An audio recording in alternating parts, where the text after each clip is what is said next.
It's the worst invasion of desert locusts in a quarter of a century. Across East Africa and South Asia, the food supplies and livelihoods of millions are under threat. The situation's been declared a national emergency in some countries. So what's caused the infestation, and could it get worse? This is Inside Story.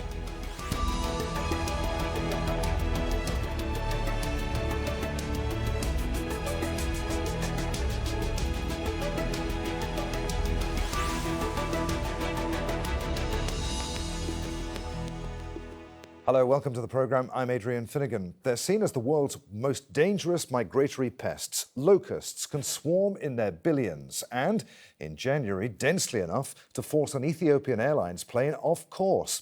Now they're invading Ethiopia, Somalia, Kenya, Uganda and Pakistan. It is the worst outbreak in 25 years and, for Kenya, in 70 years.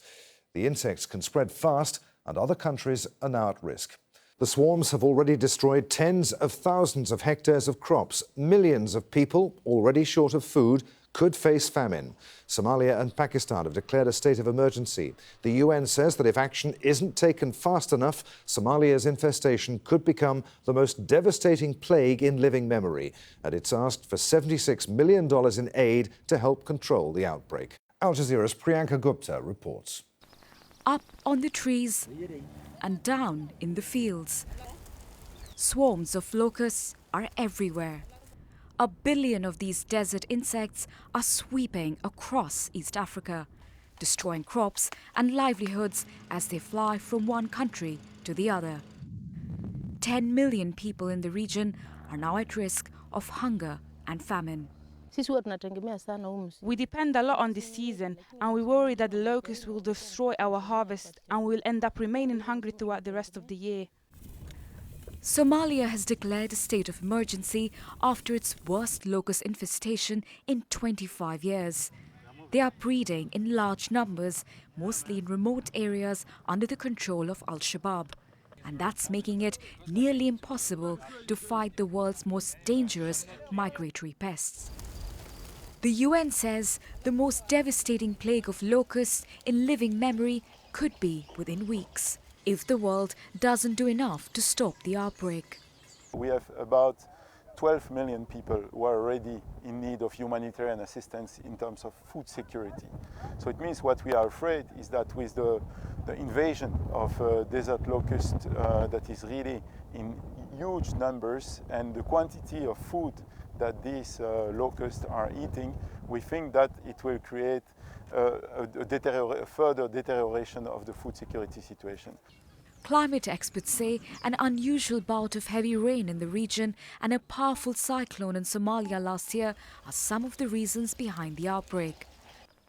And with more rain predicted in the coming weeks, things are expected to get worse.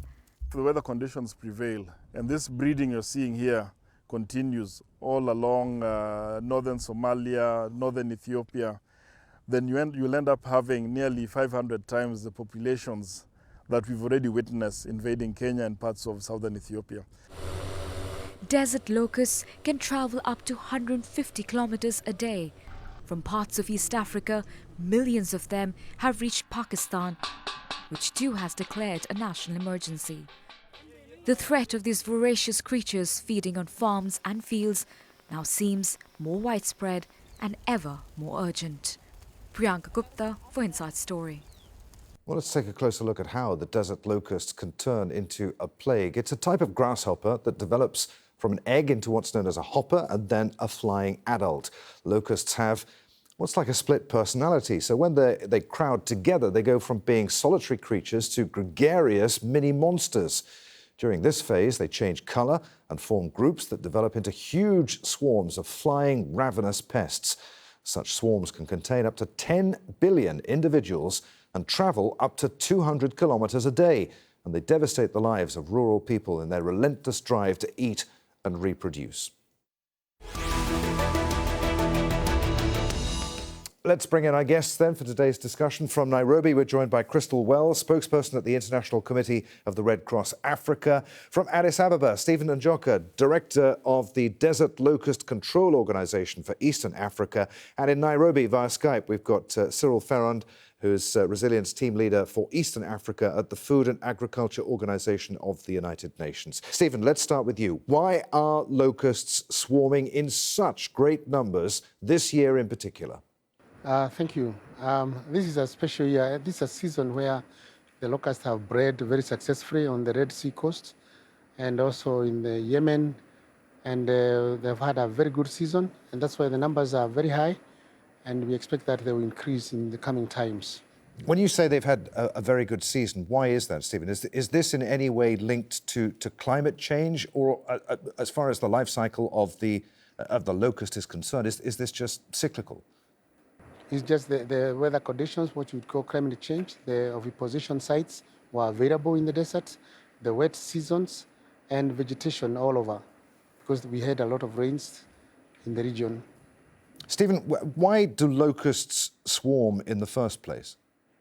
Okay, the locust swarm, locusts are normally just solitary, but when they get together, that's what we call a swarm.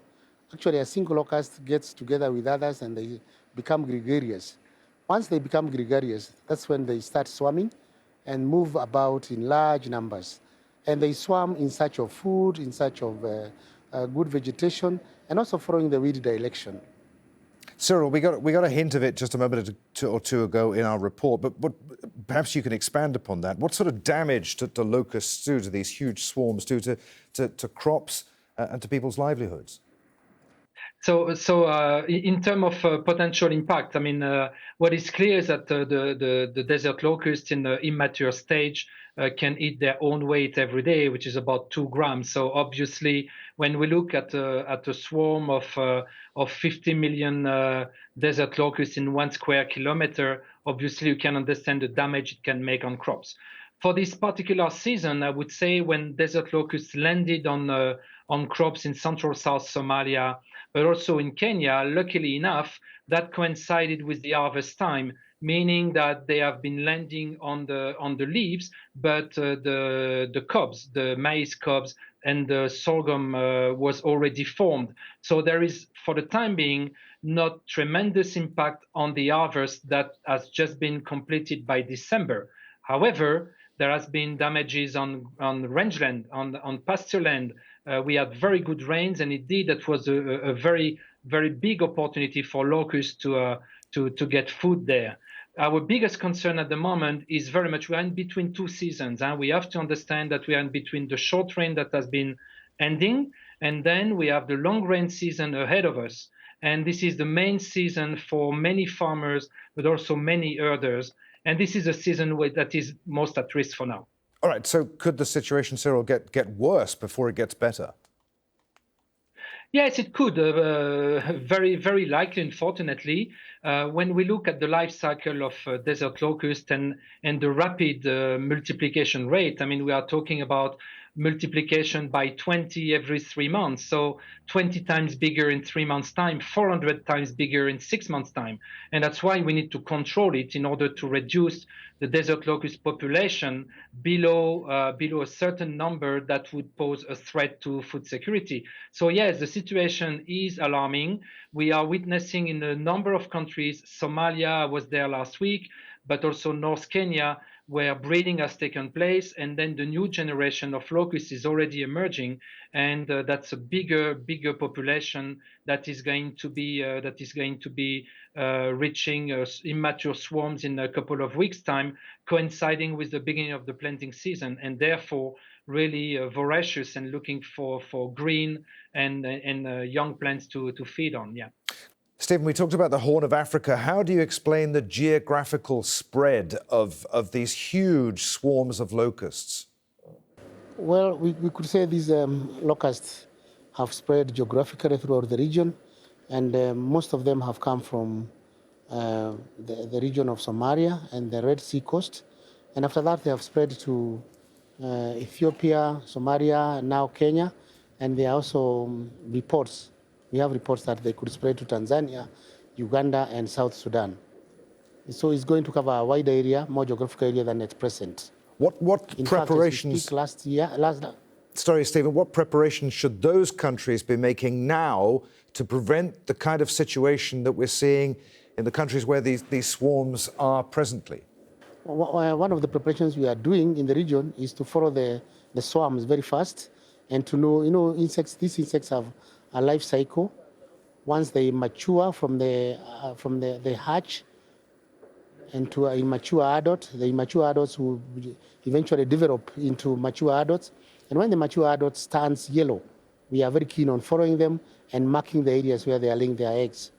And that is the good thing to do, because after that they will hatch their eggs into hoppers.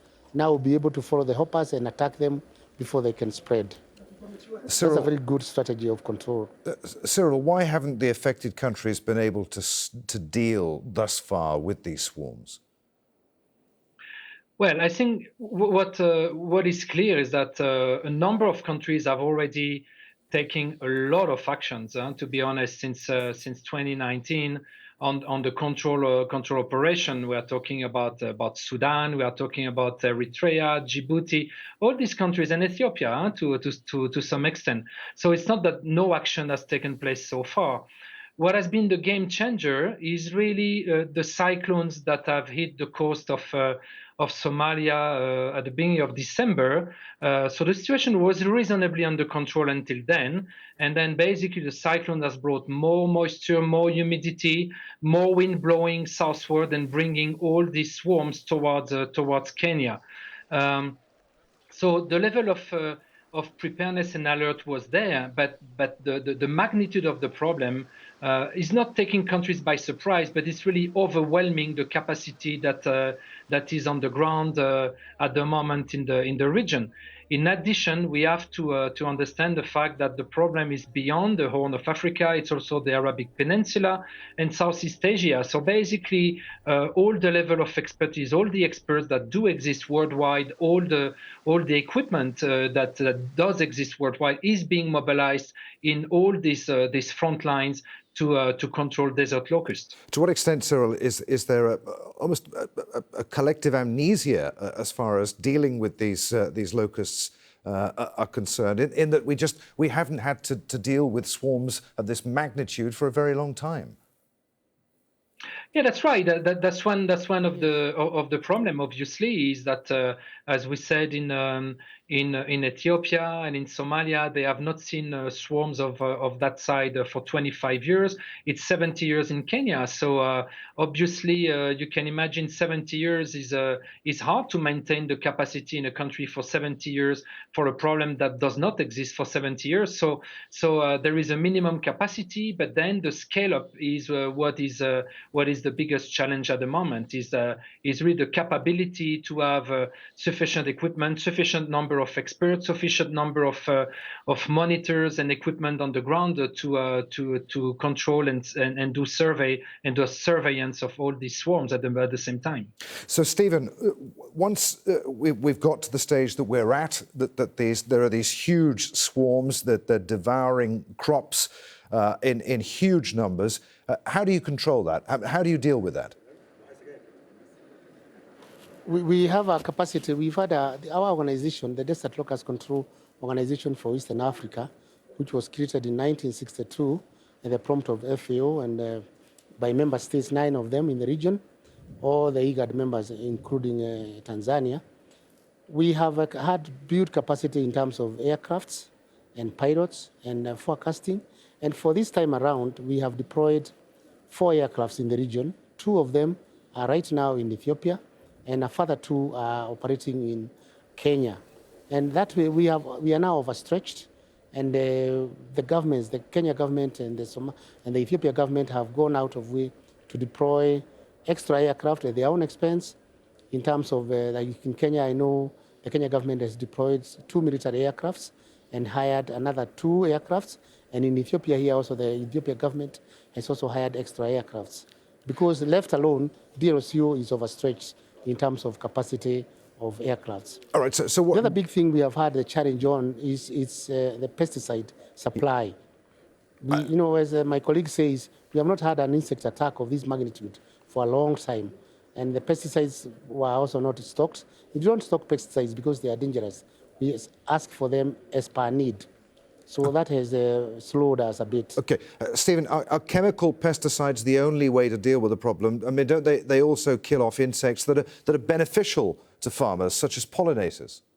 Yes, for now, when we have a swarm like this, the choice of insects is very important. Our insecticide is very important, and it's actually number one in terms of control. We use safe pesticides. We use also small droplets, what we call ultra low volume URV sprays, and they are very safe on targets. But when you target them on the locusts, they work very well. They're safe for use, and they have been proven and tested over the years. Let's bring in Crystal Wells then from the International Committee of the Red Cross. Of course, Crystal, the humanitarian situation in some of these affected areas was already dire, wasn't it? It was. I think when you think about the current locust outbreak in East Africa, you have to remember that this comes on the heels of a very tumultuous year for the region.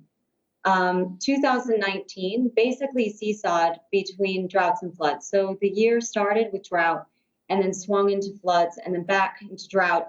And then at the end of last year, we saw torrential rains and flooding because of a phenomenon where basically the Indian Ocean heats up, causes evaporation, which leads to precipitation inland. And it was actually those conditions that really created great breeding grounds for locusts. And I think the other thing that we have to remember is that a lot of these communities that are being affected are not only being hit by climate shocks, a lot of them are also experiencing armed violence and conflict.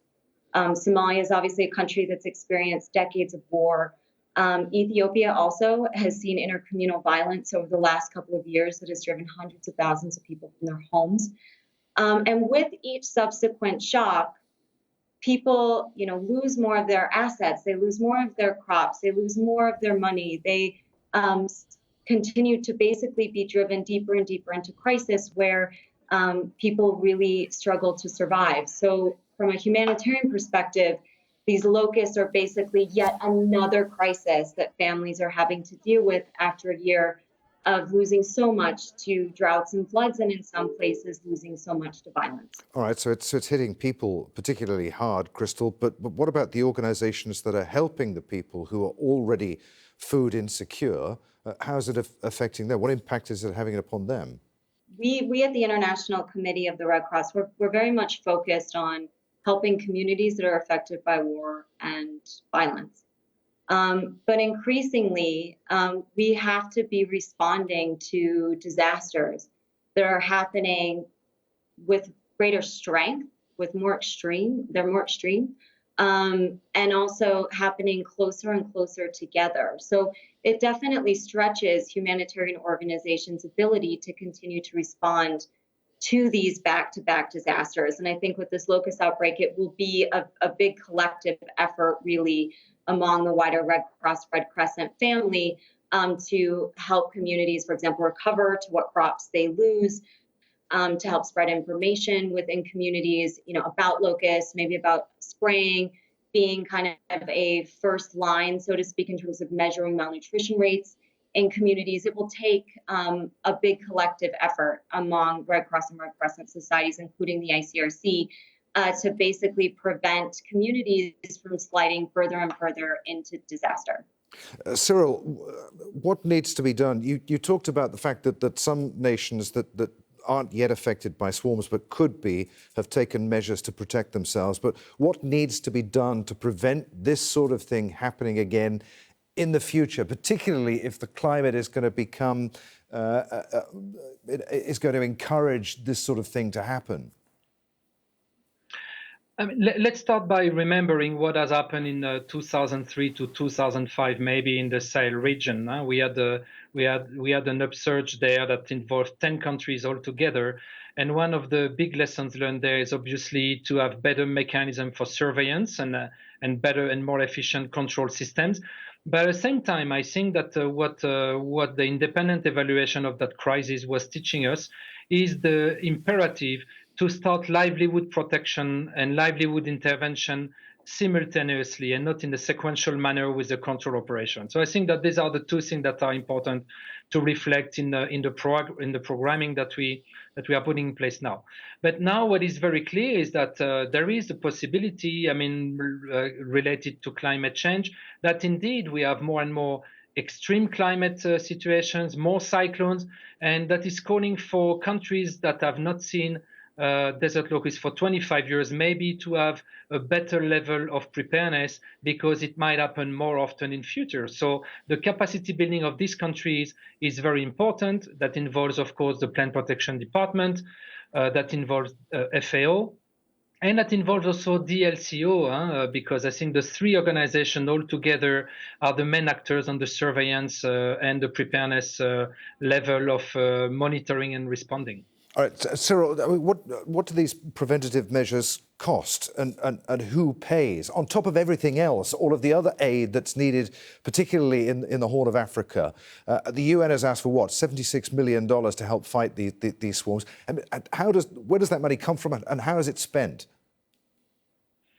Yeah, 76 million is I would say, is a conservative figure. When we look again at the Sahel region, we started with 10 million, we moved to 100 million, and because it was slow, the reaction was slow, it costed close to $500 million altogether. So I think that the sooner we start controlling and starting with livelihood protection intervention, the better. Where the money comes from, there is obviously a number of factors involved. Government themselves and DLCO. DLCO is also working with its own member states and memberships. So they are the ones who are putting the money to start with. But they are overwhelmed, as we said. So we have been launching, as the Food and Agriculture Organization, we launched an appeal of $76 million. Half of it is about control and surveillance. So far, the appeal is funded at the level of $20 million out of 76 million. Part of it comes from FAO own resources, but part of it comes also from the Central Emergency Response Fund from the United Nations system that has contributed 10 million. So it's quite good kickstart that allows us to really boost the capacity to help countries in terms of air control operation. But there is obviously a need for more partners to come on board. Crystal, just briefly, if you can, what sort of aid do the people in this region actually need right now, who, as you say, seem to have been hit by one disaster after another? Yeah, above all, I think the efforts really need to be put on curbing the spread, which is very much, what the FAO and others are really in the lead on. We as the International Committee of the Red Cross will really be focusing essentially on when the time is appropriate to really help farmers be able to recover, to get them through what has been really back-to-back crop losses. I think, when you step back and think what this means for people, we hear from, community after community of people, having lost crops to drought, and then their community suffers from violence. They have to flee their homes and everything with it, and then to lose crops again from drought for what remains to be eaten by locusts. So we really need to be working to really help people quickly, when the time is right, to be able to plant again, to recover, to maybe fill critical gaps with people's food security.